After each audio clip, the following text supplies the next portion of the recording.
Nothing got to open my eye. Cut me, man. I don't want to do it. Go on, cut me. Cut me.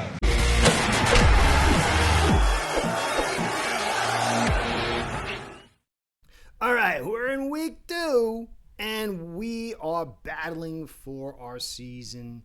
Huge game coming up. Going to dig into it best I can. Got some graphics, matchups, things of that nature that I think are going to be critical for this game. But to be fair, the Patriots, they're battling for their season too. Difference is Vrabel's in the year 1 of his new regime, and we're in year 4. It's not your fault.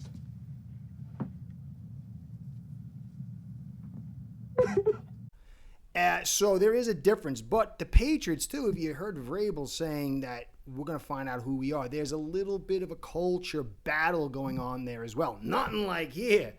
We do the best at that. We had issues all week. Team players meeting only. Little divergence between how things were seen by McDaniel and Weaver. This is a hard game to really gauge, because how the coaches handle things and how the inner team is responding, it's hard to quantify. But you're going up to the fighting. To that, or I'm going to stand you up in front of a firing squad. We're at a point where they were shamed, the Dolphins, week 1, and you can bounce back from that, and it could be an igniting force. I don't think it could ignite enough to really make hay of the season. But for this week, it's very possible. We're at home. We've only got a 1.5 advantage. You're getting 3 normally. This is going to be a close game. Clearly, how this plays out as far as the heart of the Dolphins, the discipline of the Dolphins, it's going to determine everything. We have the talent to win in this setting. We're wounded. They're wounded. White, the DN's been battling sickness, been battling poor play too, but he's a piece they kind of need.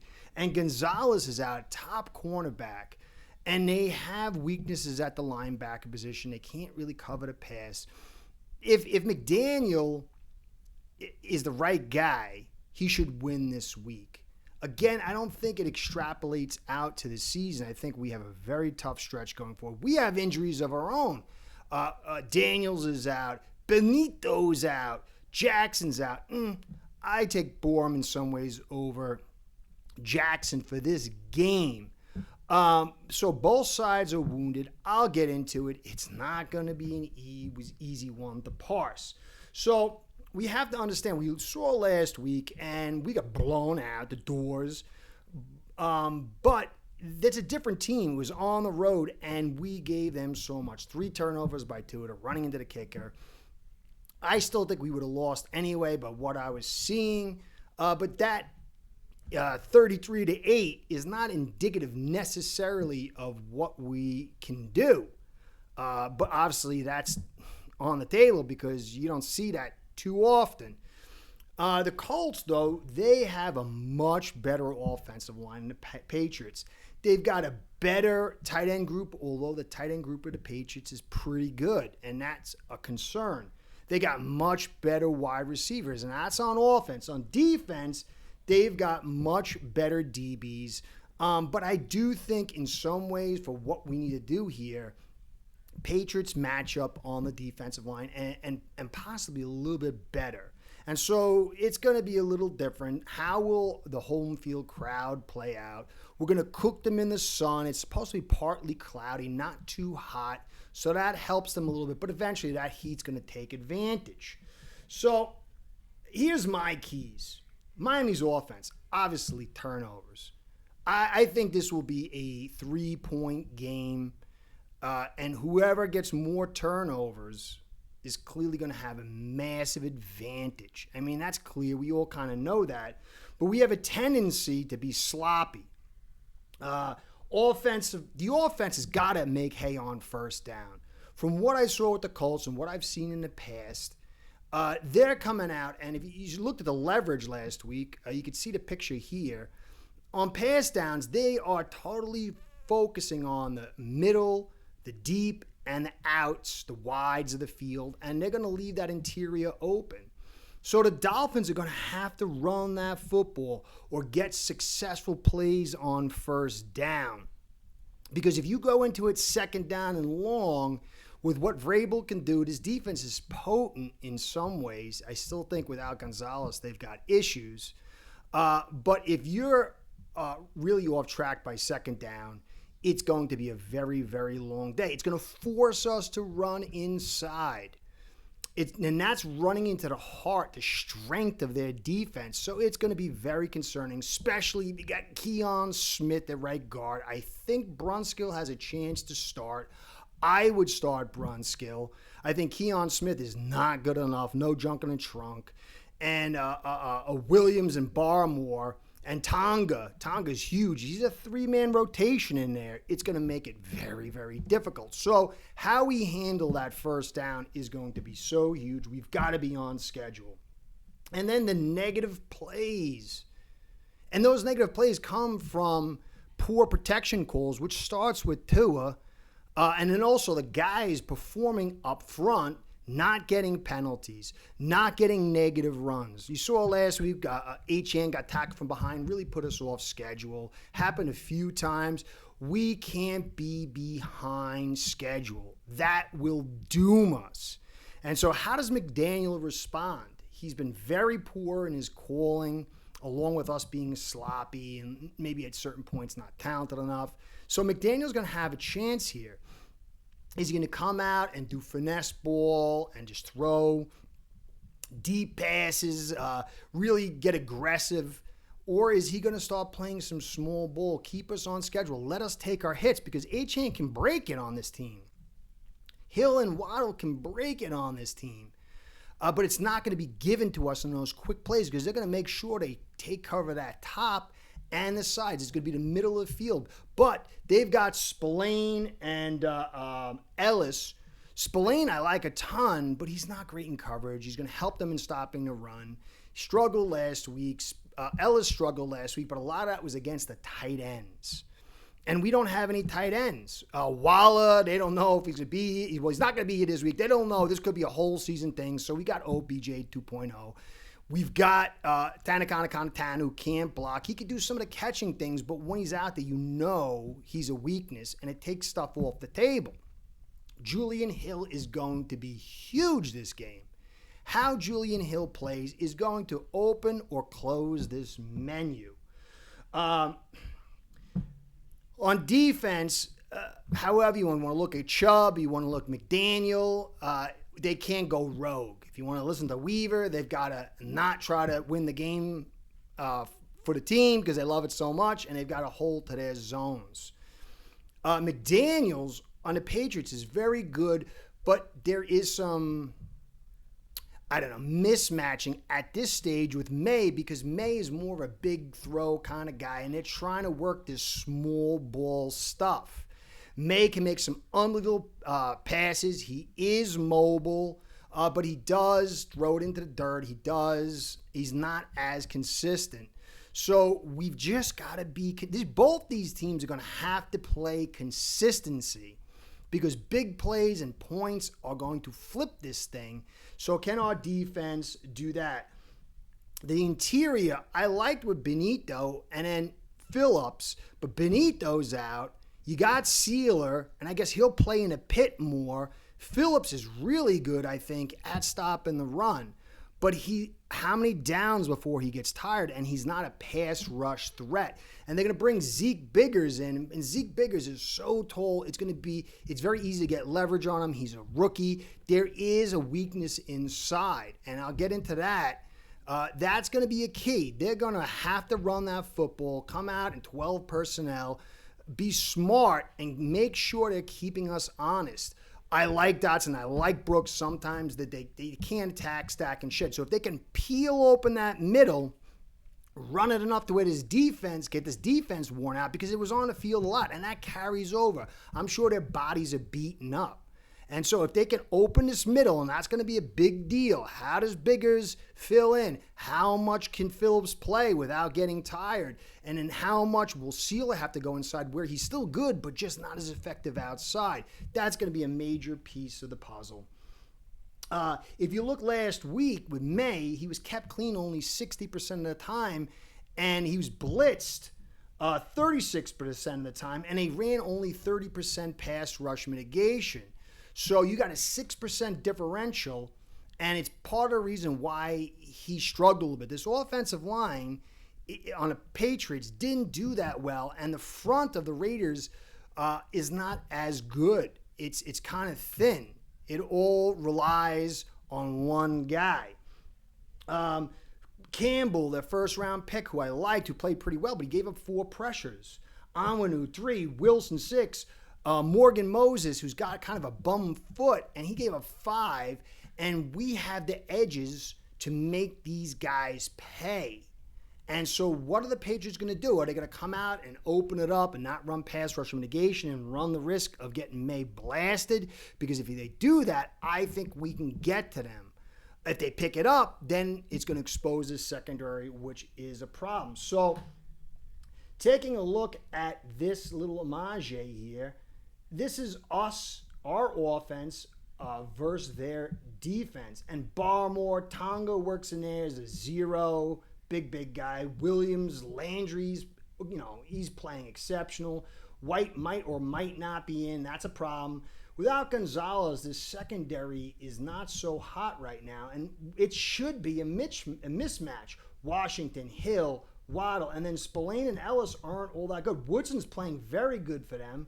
Hawkins struggles, and so they can fall victim to the big play in the pass, but can we take advantage of it? Now, you look at our front, Paul's going to do a good job. He's going to be big. He can move these guys. Savaiinaea has got to play a piece of this. Brewer, I think he's going to struggle against Barmore, Williams, and Tonga, but he is a solid piece for us. Keon or Brunskill is a weak point, and it's going to probably have to send help from Brewer to Smith, which is going to leave Savaiinaea a little bit more on his own unless we start doing heavy pass rush mitigation as well. And then Borum. I like Borum. I think in the sense that he can inside zone move guys. He struggles in his pass protect. He struggles in getting on the move on the outside zone. But if we could play physically, he can actually play a part of that. But I don't like him against Landry. But who do you put? I think that Paul mostly goes well against Landry, except for that old in and out where he has a problem. It's going to be very interesting that they play him. I think Landry's going to play right. They're going to have him go against Borum. And so we're going to maybe be predictable in our attack of the left in the run game, and maybe not so much in the right unless we're running inside zone a little bit more. Tanakanda's no good. So when you look at this, there is potential there. Obviously, if they're playing shell, and even if they're not that good, they can kind of get over the top. Part of their problem last week was that Bowers and Mayer really went off against them, and that's not going to be on the table. So it'll be very interesting to see how we play that out.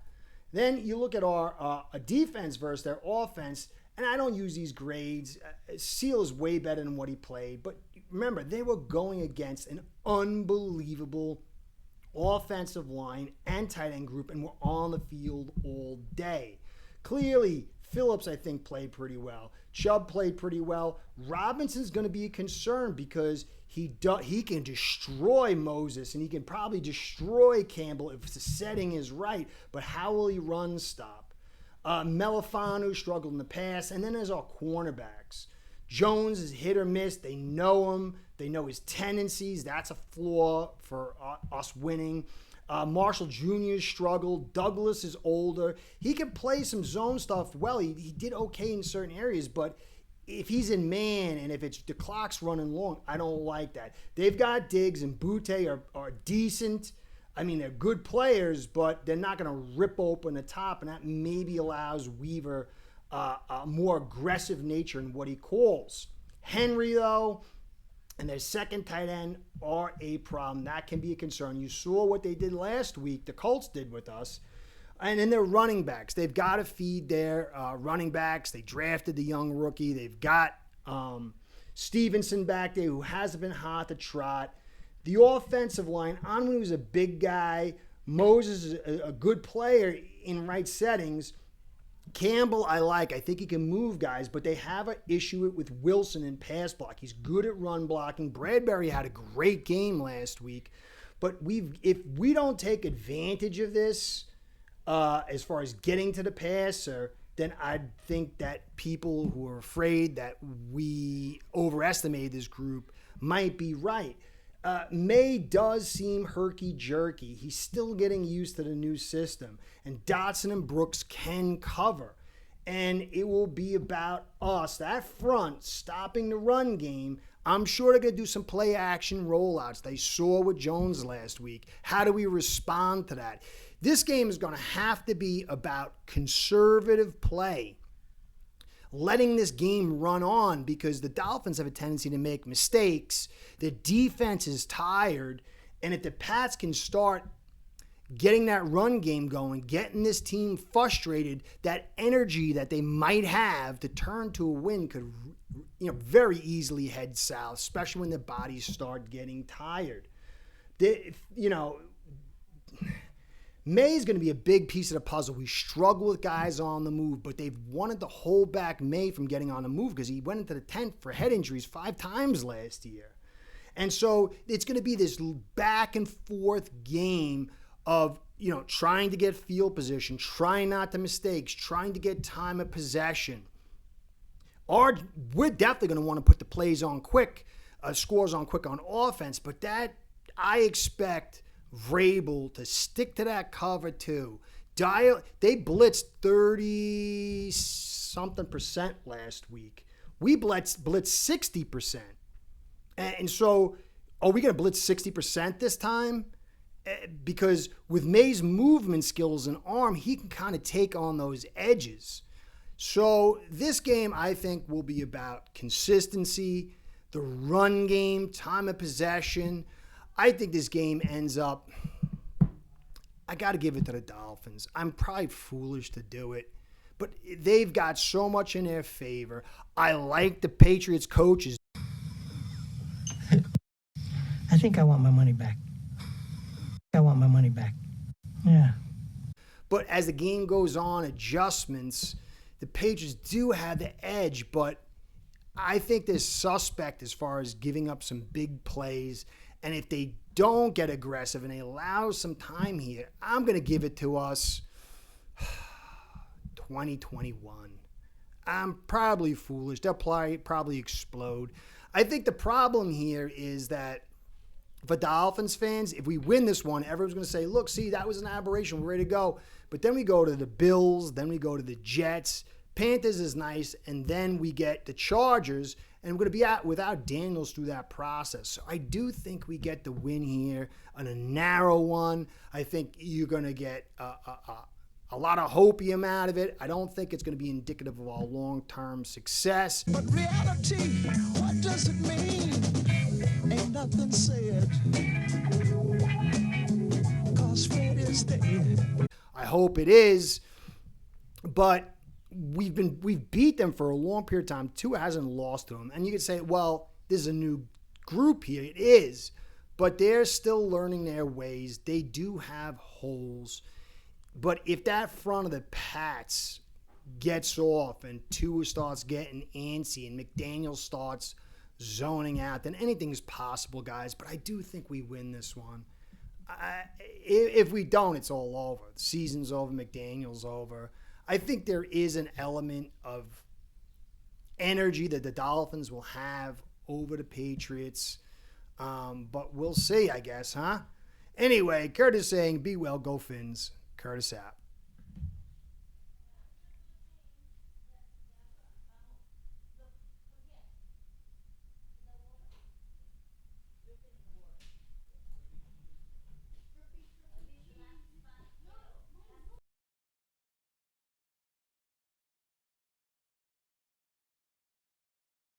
Start building your own online sportsbook today by getting signed up with aceperhead.com service that'll allow you to book action on sports from all around the world.